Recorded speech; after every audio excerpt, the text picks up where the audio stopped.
Nous sommes déjà à la moitié de la saison de Formule 1 et nous allons devoir accepter le manque de Grand Prix pendant plusieurs semaines. En attendant la reprise, nous pouvons faire un bilan à mi-championnat. Penchons-nous sur les différentes batailles qui existent cette saison. Plusieurs batailles au championnat sont lancées. Évidemment, celle entre Hamilton et Verstappen est dans toutes les têtes, de même concernant la guerre entre Mercedes et Red Bull. Cependant, les championnats constructeurs et pilotes connaissent d'autres batailles passionnantes.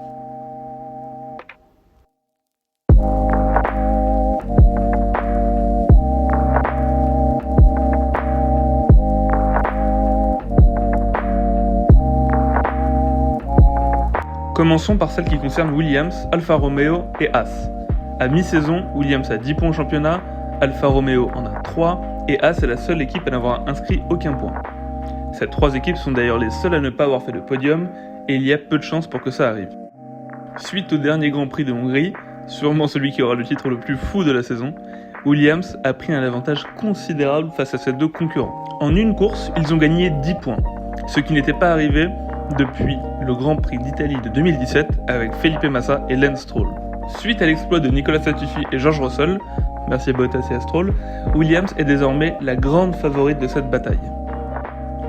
Après plusieurs entrées en Q3 de Russell, et à chaque fois un échec dans cette quête au point pendant la course, Williams a profité du scénario extraordinaire du Grand Prix de Hongrie pour placer ses deux voitures dans les points, avec la 7ème place de Latifi et la 8ème de Russell.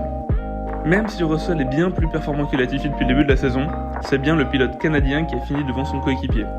Tout comme en 2019 où Robert Kubica était le seul pilote Williams à avoir marqué un point après le Grand Prix mouvementé d'Hockenheim, malgré le fait qu'il ne se soit jamais qualifié plus haut que son coéquipier Russell pendant toute la saison.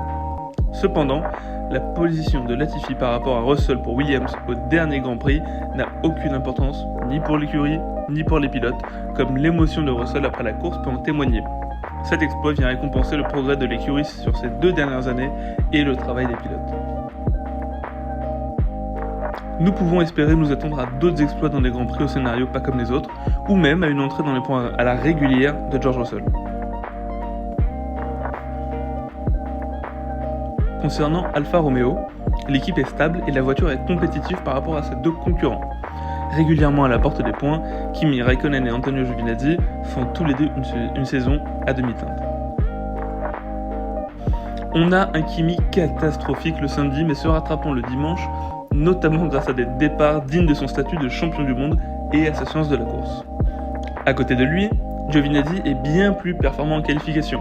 Il mène son coéquipier 8-3 à la mi-saison, mais a plus de mal à trouver un rythme convaincant en course. Il ne manque pas grand chose aux Alpha pour marquer des points régulièrement et aller chercher Williams au constructeur. Enfin, et sans réelle surprise, Haas est complètement à la ramasse cette année. Pire voiture du plateau, 2 rookies comme pilote titulaire, dont un qui fait souvent débat, aucun développement sur la voiture et un avenir incertain, bref, Haas n'est pas au niveau. Même si on peut voir du progrès chez ces deux pilotes, Nikita Mazepin et Mick Schumacher, l'écurie n'est pas vraiment dans la bataille pour la 8ème place au constructeur. Mazepin, qui a fait scandale hors piste avant même le début de la saison, a continué sur la piste en ayant un comportement anti-sportif jusqu'à parfois dangereux, même s'il semble qu'aujourd'hui, il a pris conscience de ce qu'est la Formule 1. Ça fait plusieurs Grands Prix que nous n'avons pas vu ce type de comportement. On voit même moins d'erreurs de sa part, ce qui est encourageant pour la suite. Mick, lui, est comme à son habitude assez discret.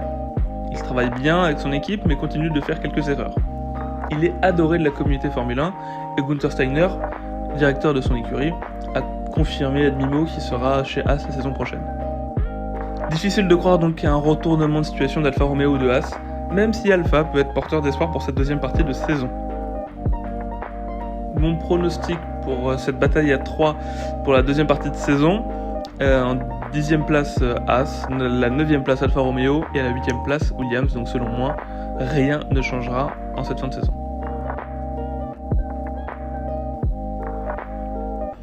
Merci à tous d'avoir regardé la vidéo, n'hésitez pas à la liker si elle vous a plu et dites-nous dans les commentaires comment on peut s'améliorer. Et n'oubliez pas de nous suivre sur Instagram, Twitter, Twitch et YouTube.